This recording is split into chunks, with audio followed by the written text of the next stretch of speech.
Speaking of CM Punk, it's been 7 years, mate. I know you're not his biggest fan. I think he's personally very overrated. Now, when I say that, people lose their shit, and they're probably losing that right now. Oh, fuck you, I'm turning off, fuck off, wrestle, blah, blah, blah. Okay, cool. When I say that, I've never said that CM Punk's not very good.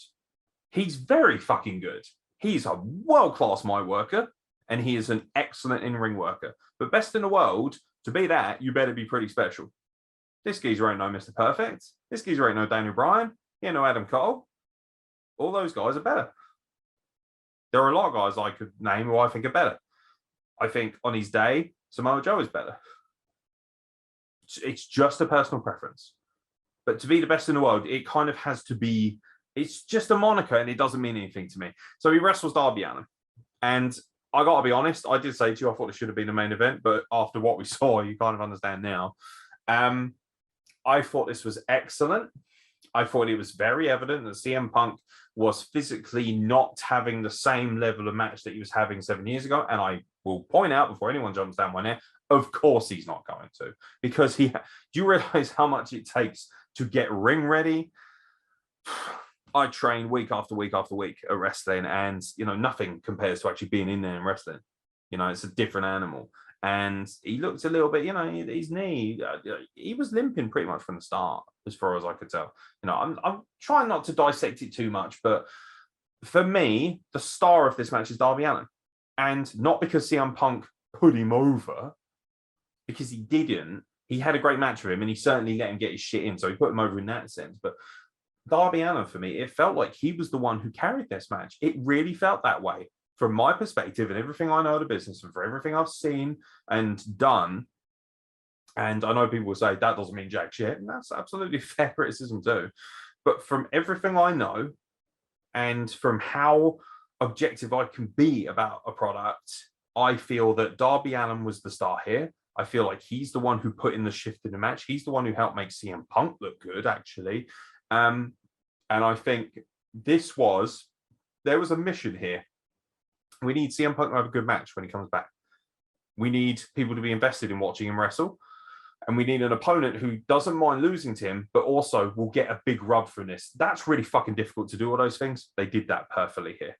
They did that perfectly. I'm not a huge fan of Tony Khan, but I'll tell you what, if he's the one who's had the say and the booking for the majority of this pay-per-view, then he did a masterful job. He did. He did a wonderful job, as did everybody who works on his agents, whatever they've got. And I'm told they don't have a lot of that, and that's fine.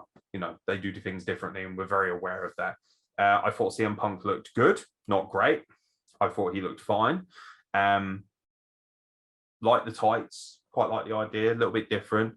Little bit jarring. It always is when you're used to, because this is a guy who literally wrestled, from what I could tell, his entire fucking career pretty much in drums. But I thought it was great, actually. I did. I really enjoyed this match a lot. And I just came away from it with such an admiration for Darby Allin that I haven't had as much. But he definitely feels like their biggest star, that they've grown themselves.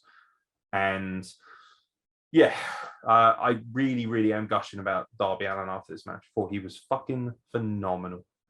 Yeah, I think apart from Jungle Boy, Darby Allin is their best homegrown talent, because they've done an incredible job with him. And not Aaron Solo. No, not that. I don't even know who that is. I think he got beat up by a giant later. We'll get around to that, I'm sure, because I don't care. But Darby Allin's job tonight was to make sure that, like you say, Punk looked good.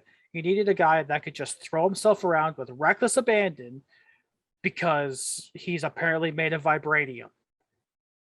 Like, the kid is not going to die. That's what Captain America's shield's made of, isn't it? Yeah. Yeah, see, you know it. Such a nerd. But he did that. He, the match, started off a little slow because, like you said, Punk's first match in 7 years.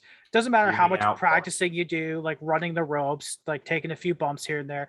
I'm sure, because I know nothing, because I'm a fat piece of shit living at home, that there's nothing like taking a bump during an actual match.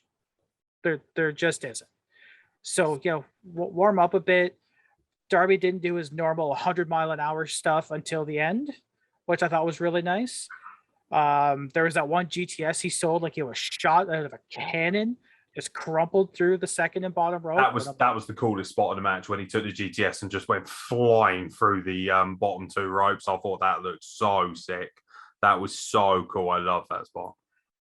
And now, Punk gets the win, obviously, because I don't think that was ever questioned. If there's ever a more predictable match to call, I have never seen it. But that being said, it was a rare face versus face matchup because you don't get a lot of those. Punk wins, Sting comes out, they shake hands, he picks up Allin, they shake hands, and it was just a really wholesome moment.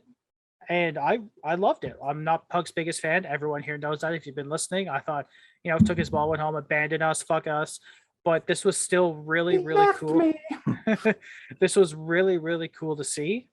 And I'm excited to see who he gets next because there's a whole talent or well of talent on this roster. Like I said, I think it was mission accomplished, should I say. Don't mind the background noise, just pouring one out in my tiki glass. But went out for the homies. Well, yeah, we're showing tribute to the Lucha Brothers tonight with the Day of the Dead skull glass. But yeah, I think it was mission accomplished. That's all it needed to be.